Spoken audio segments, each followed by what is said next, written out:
What's up, guys? Welcome back to my channel. It is day 2 of the Kimchi Project, and I'm back.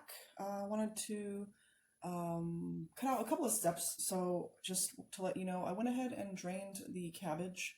You can see that here. So I did take it out of this bowl, and what you want to do is you want to give it a good rinse to rinse off that saltwater brine, and I would suggest rinsing it 3 times. That's a tradition in Korean cooking when you're making kimchi. So you can use the same bowl that we used with the brining process. With your cabbage still in the bowl, you're going to dump out the water, the salt water. And I did, just an update, I did brine for 16 hours. So that is my suggestion because you want the cabbage to be nice and soft. And here is an example. If you go like that, you don't want it to crack, you want it to be able to bend just like that. So it's the perfect texture for kimchi. And I did brine it for 16 hours, like I said. I would suggest doing it that. It works perfectly for me. You can do it, I've heard, from 12 hours, but I suggest 16 hours because that worked perfectly for this 5 pounds of cabbage that I had. So again, I went ahead and rinsed the salt water out, drained it out, and then with the cabbage still in the brine bowl, you're going to fill with filtered water, clean filtered water. You're going to stir it around with your hands and then just kind of gently move the cabbage around to get more of that salt out of the cabbage leaves. Then you're going to just drain that water again. You're going to do that for a total of 3 times. So that is 3 times to wash the cabbage leaves to get the salt water off. So that'll be perfect. And then you'll rinse out this bowl to get the salt residue off. Just do a good rinse on this, and you're going to reuse the same bowl that you used for the brining. And then I have some additional toppings here that I like to have with my kimchi. I've got shredded carrots. This is probably a generous 1 cup portion. And I have green onions here that I already chopped last night. So you can go and do your prep ahead of time if you want to. That's completely fine. I have it kind of like in an somewhat airtight plastic bag, and I put that in the fridge overnight as that cabbage was brining. Carrots were already shredded. It's just an easier route. You can shred them yourself if you want an extra task. That's fine. Probably tastes a little bit fresher. And then I have about 8 cloves of garlic, fresh garlic, and it's about a shot glass full of garlic. So this is what I'm going to add. You don't have to do any of these toppings if you don't want. It's basically to your taste. A side note, if you like cucumber in your kimchi, that does have a shorter shelf life in the fridge after fermentation. So if you're doing cucumber kimchi, you can add it in with the Napa cabbage, but just keep in mind that that does have a shorter shelf life. And you want to eat that a little bit sooner than if you were just having Napa cabbage by itself with these toppings here. These 3 will stay a lot longer than cucumber because it has a lot of more moisture. So if you're doing cucumber kimchi, you can actually do, just a batch of cucumber kimchi by itself, and then put it in maybe like one of these large wide mouth mason jars, and just have all cucumber kimchi in 1 jar. That way you know, and you can track the freshness for that. And you're going to want to have a fermentation jar. This one here is half a gallon size. This will be perfect for 5 pounds of kimchi. It might be a tight fit because I'm adding these 3 toppings here, but I'm going to try my best to squish it all into this half-gallon jar size. And then I have my water lock topper that goes with my jar here, and I have the lid. So you can buy fermentation jars online. They sell them online now. You can also get the ceramic crock, fermentation crocks. A lot of them come with a weight that you set on the top to keep everything underneath.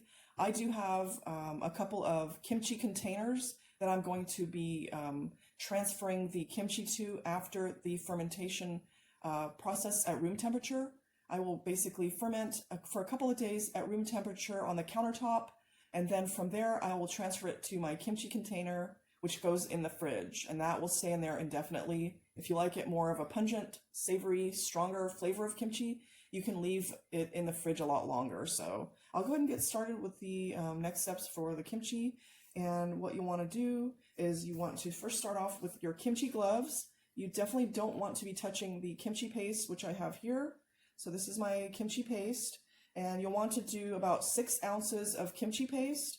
and equal part filtered water. So I have 6 ounces of filtered water mixed in with the 6 ounces of the kimchi paste in here. So I did give it a good stir, and you can see the texture is probably, it's not as pasty, it's not as runny, but it is a little bit liquefied.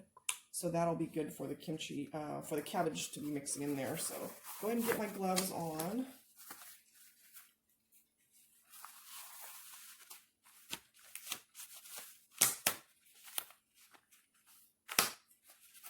So you always want to have your kimchi gloves because it gets super spicy and it's a very strong, it does stain. So you want to make sure you protect your workspace. If you have anything that could get stained, just know that kimchi can stain. And then the kimchi containers that I use in the fridge are made specifically for kimchi because they will stain Tupperware and clear plastics and things like that. So just know that ahead of time. So you're going to take your cabbage that you drained. If you want to, you can leave it after you rinse it off. Drain it, let it stay in the drainer or the strainer for about up to 1 hour. You can just let it set in the sink, or if you have it, I have it on a plate here with a little towel underneath. That works as well. So here is my brined but rinsed Napa cabbage. I'm going to throw that in this pot.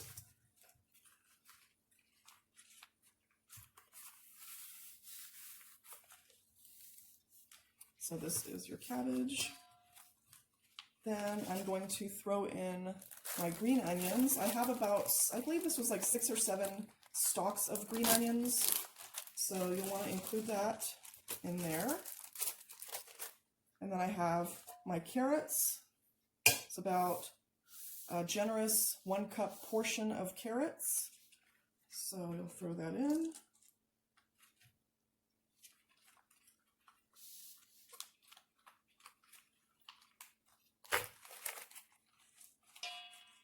And then you're going to basically mix with your hands. So take your kimchi paste. You can order, they have pre-made kimchi paste online. If you do a search for it, you could probably find some pre-made kimchi paste, or you could do homemade. It takes a little bit longer, and if you have any family recipes, you can certainly use those.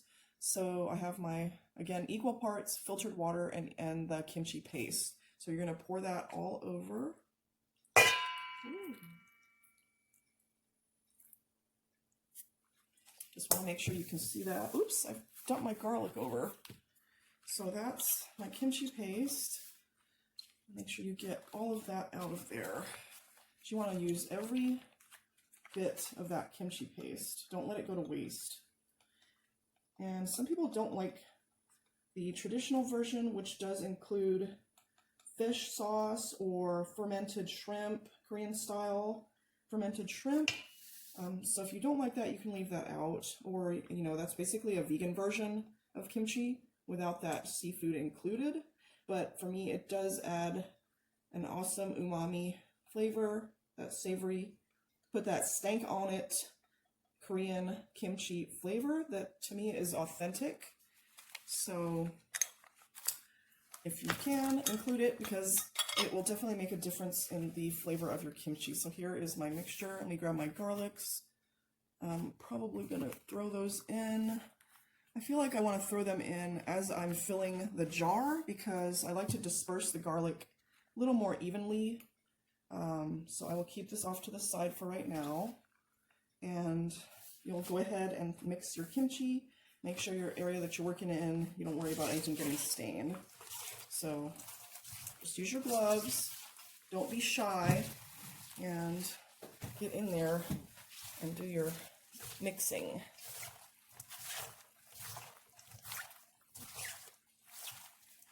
And it will fill up your kitchen really quickly with the smell, the aroma of kimchi. You just want to make sure you get all that paste on all of the cabbage leaves and on all that, get the mixture of the green onions and then the carrots.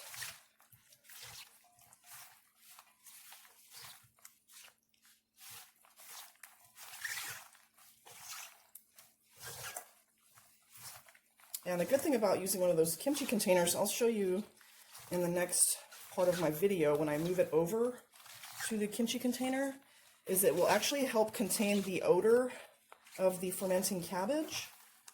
So it'll help so that your fridge does not smell like kimchi. So you can see here it's mixing up pretty well.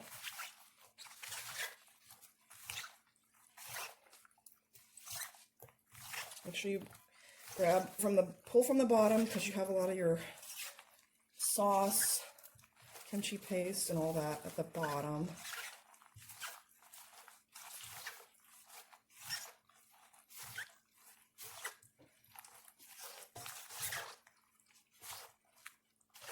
You don't want to let anything go to waste. This does take a little bit longer than some recipes, but it is definitely worth it. So just take your time. No need to rush. It'll add a lot more love and flavor into your batch of kimchi. So that looks like it's pretty good. You see it? Now,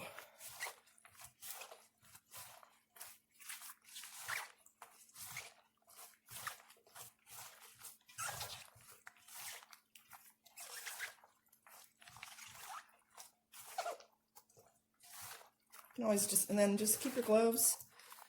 Give them a good wash with some soap and warm water to rinse off that kimchi residue off your gloves, and you can keep them for the next time that you make them.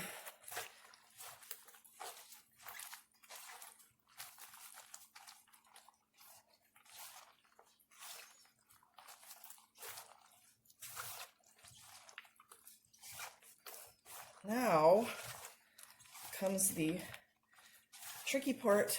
You want to fill your jar, your fermentation jar, with all of this, and you're going to want to smash it down so that everything gets in there. Oh, I forgot to mention, before you drain the brined kimchi, you can actually reserve some of the brining solution, which I have over here in this mason jar. I saved some just in case I didn't have a lot of liquid, because you want the kimchi to be everything to be under the solution. So you can always just add a little bit on top of your, after you stuff the jar, you can add that brining solution a little bit on top to make sure that everything is submerged. You want to make sure all of your kimchi is kept under that liquid because it'll prevent mold from forming inside the jar. So, and then also adds to that flavor. You want everything to get that delicious flavor. So I have some solution in here, but we'll see. After I pack it down, we'll see how high the liquid goes up to the top of the jar. So, okay, so now I'm going to take off my left glove because I'm right-handed, and I'm going to use this to hold the jar. So I'm going to set this in the sink. I'll be right back.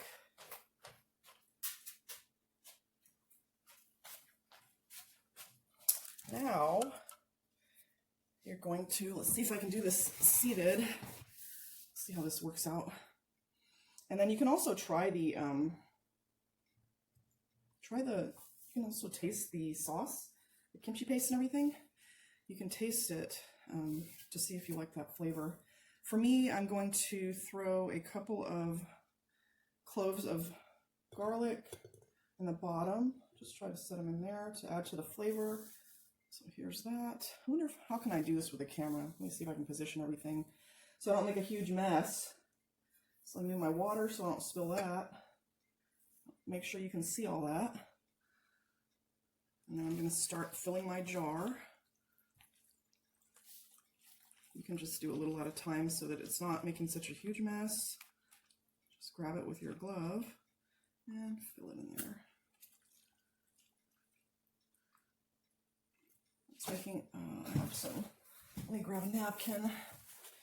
Don't want that to spill onto the table. That would stain, so let's see if I can set this on a napkin, just in case. There. Okay, let's try this again. And you can always just make sure that once you're done with this process, just make sure that you wipe around the jar if you have any mess. And as you're going along, you're going to want to use, I just use the back of my fingers to press down and flatten all that cabbage in there. And you should see some of that juice come out as well as you're flattening it.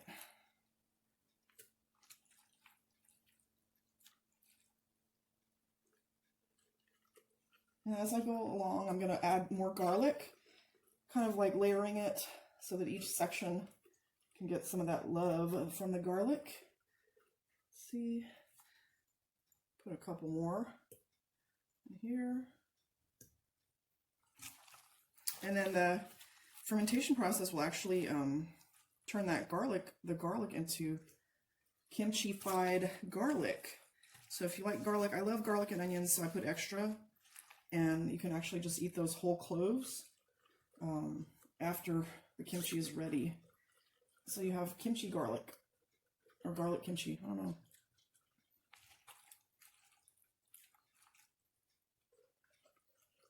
And it looks like it might be a tight fit, but you just can keep smashing the cabbage down. Should be able to fit, but I have another mason jar just in case it is cutting it close. Made a mess there. Oops. Oh my goodness. There. Let's see if I can fix that. It is a messy process. Traditionally in Korea, a lot of the kimchi is done outside, so it won't make a mess inside the house. So I guess that's not one of the reasons they do that. And typically they do winter kimchi where they bury it. Koreans bury it under the ground, and they will ferment it in the porcelain or ceramic fermentation crocks. And they will ferment it under the ground over the winter time because it's, you know, a lot of the times it's below freezing temperatures. Add the last of the garlic that I have. So you can see it's cutting it really close. I have plenty of juice where I will not need to add that brining solution. And I feel like I might run out of room here. I'm hoping I don't, but let's see how far I can squish all this. My goodness. Yeah, I think that's pretty much it for this jar. You don't want to fill it up too much because it's going to have, you know, that fermentation process needs a little bit of room to have the gases escaping and everything. So the rest I'm going to put into this mason jar. This one will be without the garlic, so I'll have two different flavors going.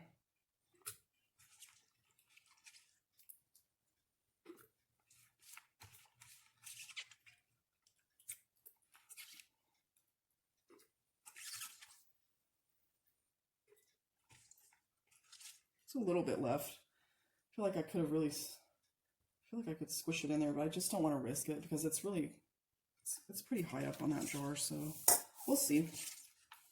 We'll have two batches and they'll turn out differently and you can have different flavors. So I'm going to try to pour the rest of this in here. See if this will work, if I don't make a huge mess.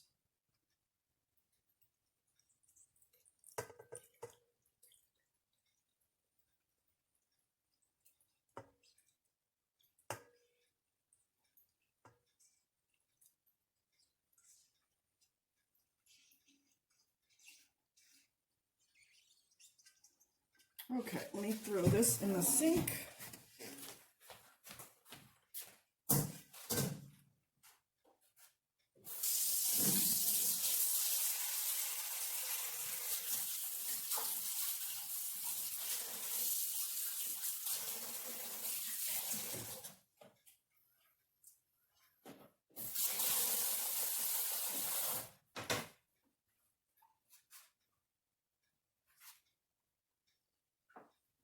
Okay, now I need to I'm gonna grab a paper towel so I can clean off those jars.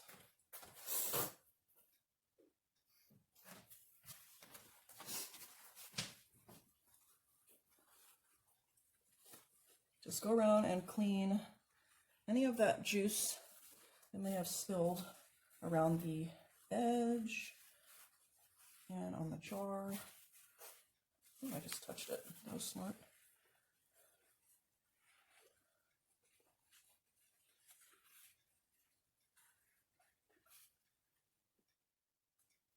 Okay.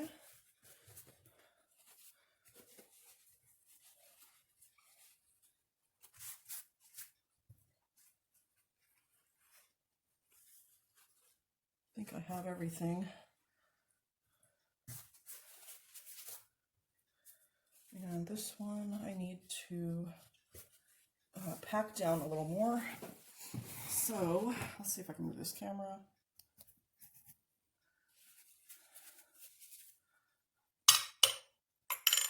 Take my little thing here. Since I took my gloves off already, and it's only a little bit, I'm going to just press that down so that it is under the kimchi juice.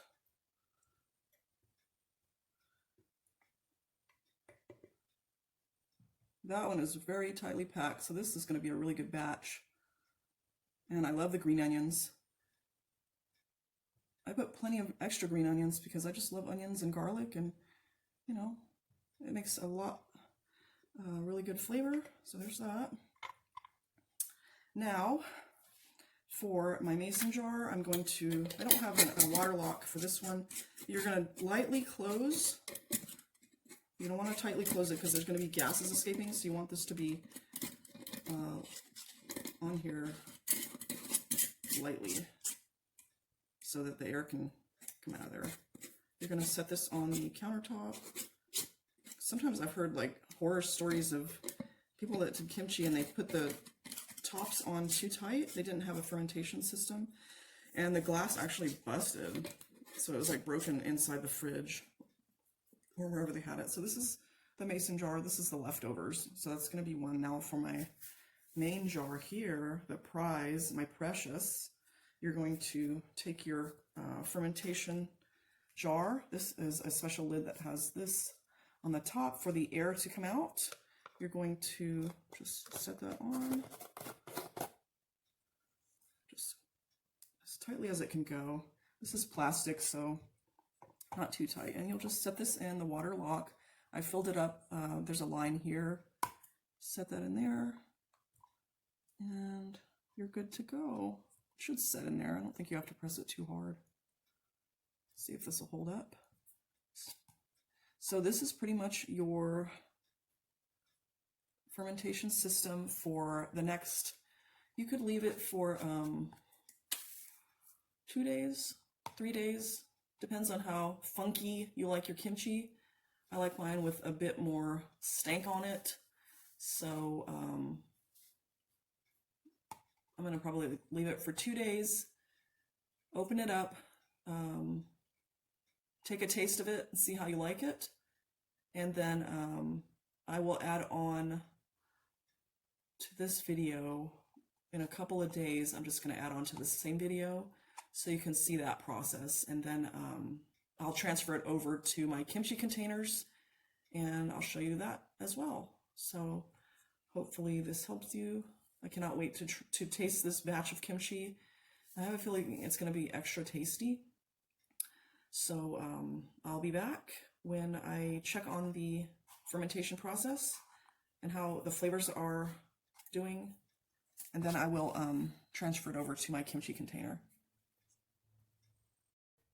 What's up, guys? Welcome back to my channel.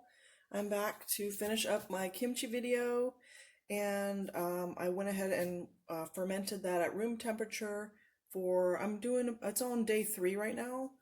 Middle of the day 3. So I went ahead and took a sample of the kimchi, and it tastes really good. It tastes where I want it to stop. So I'm going to actually transfer it over. I'll show you what I have here. So it's in the fermenting jar with the water lock top on it here. And I'm going to go ahead and transfer, let's see here. I'm back. I had a UPS delivery, so the dog was about to bark and ruin my video, so it seems like they always have perfect timing for that stuff. But anyways, I'm going to go ahead and move my kimchi over to my container. You can actually do this one in the container if you wanted to. I just have these little kimchi containers that are great for putting in the fridge, and I'll show you how I use those. So now I'm just going to transfer. I'm doing this in the sink because I don't want to make a huge mess. And I'm going to go ahead and transfer my kimchi into my kimchi container. This is going to go into the refrigerator, and then I just leave it indefinitely in the fridge, and I just eat whatever portion I want out of this container here. So let's try this again. Third time's a charm, right? It's one of those days, but it's all right. We'll get through it.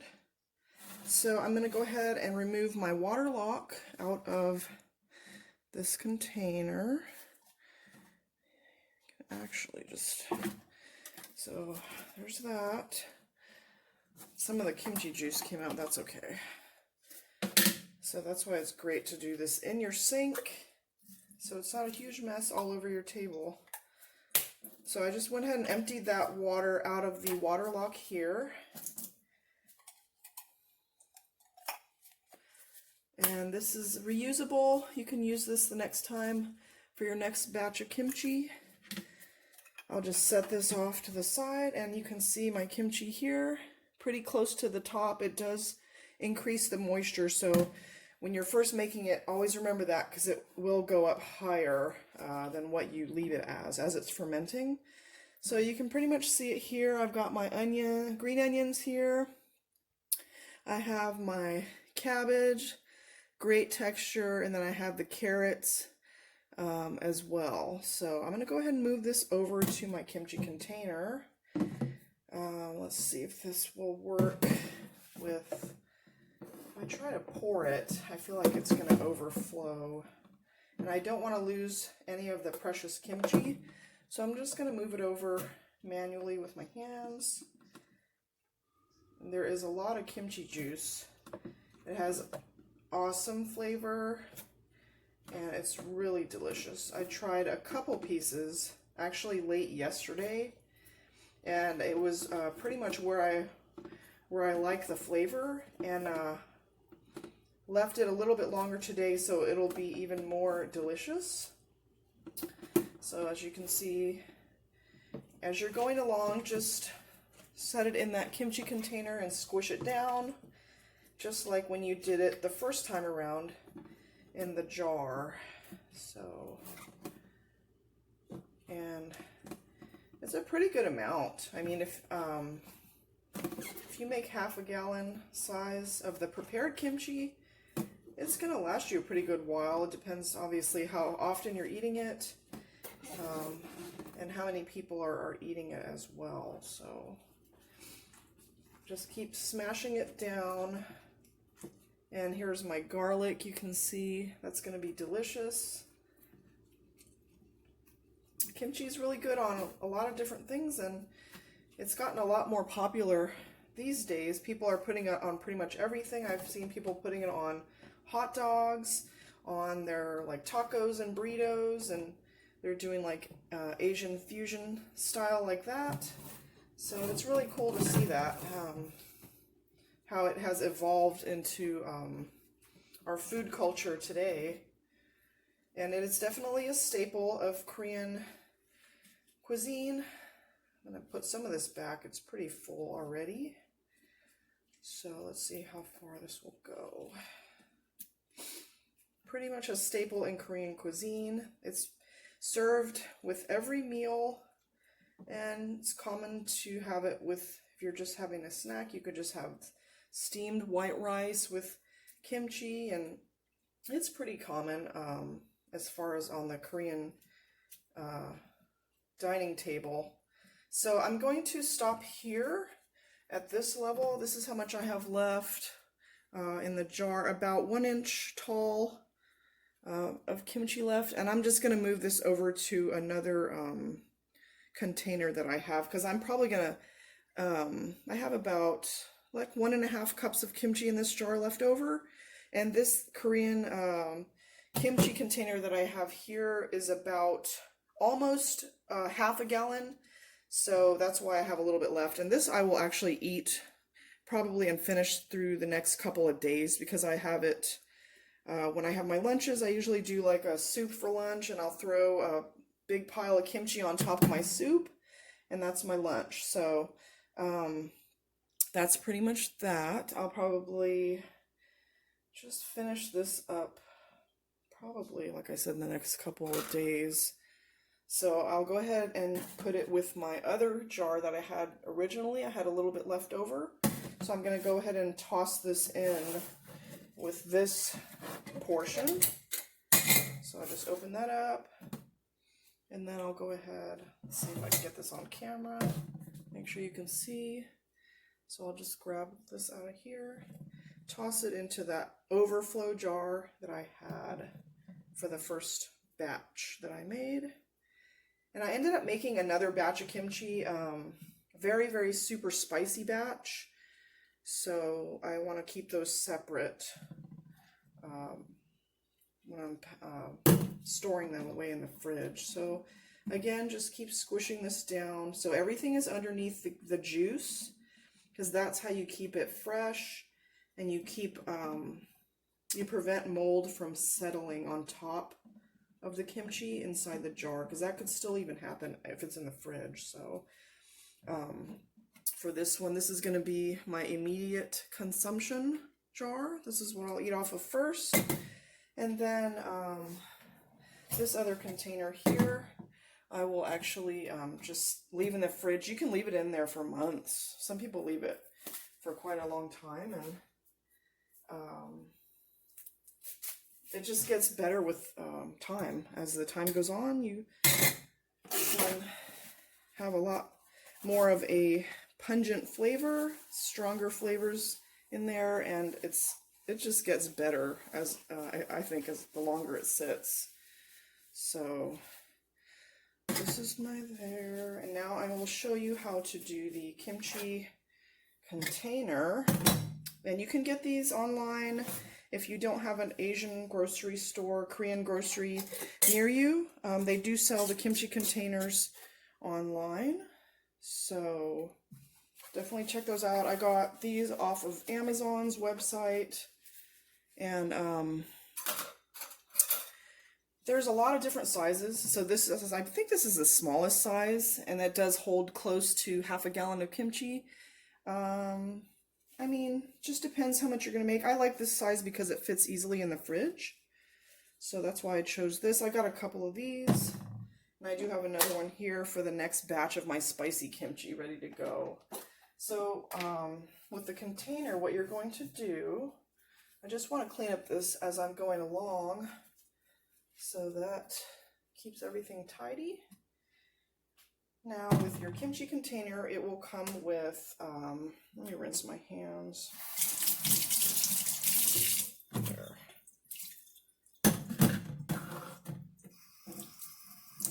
Your kimchi container will come with this main portion here, and then it will include the inner seal.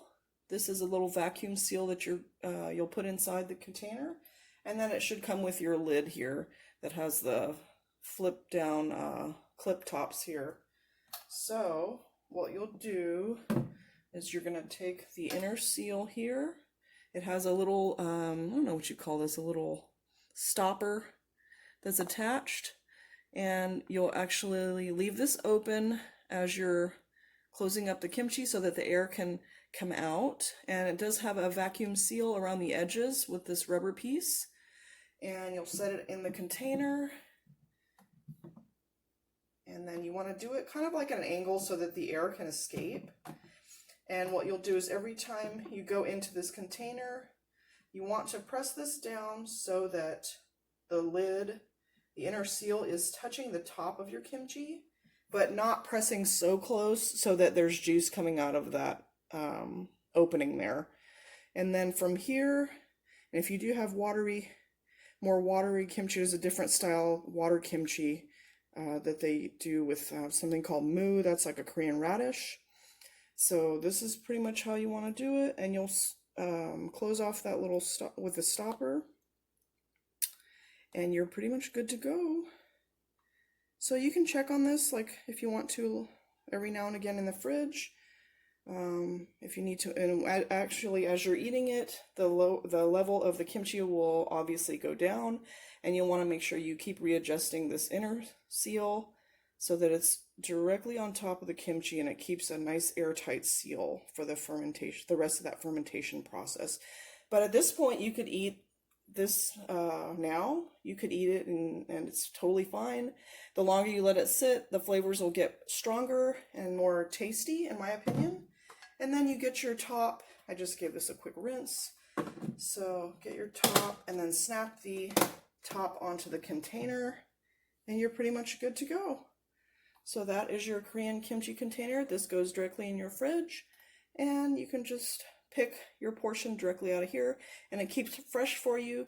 It keeps the odors of the kimchi out of your refrigerator, so you don't have to worry about opening your fridge up and it smells like a Korean restaurant, because that cabbage smell is very strong. So you definitely don't want your fridge to smell like that every time you're going in there. So that's pretty much it. I'm gonna go ahead and finish up with my spicy kimchi batch, and I will put that in my other container, but that's pretty much it. I guess I'll go ahead and I can end it there. So you guys have a great day. Thanks for tuning in, and I will catch you later. Bye.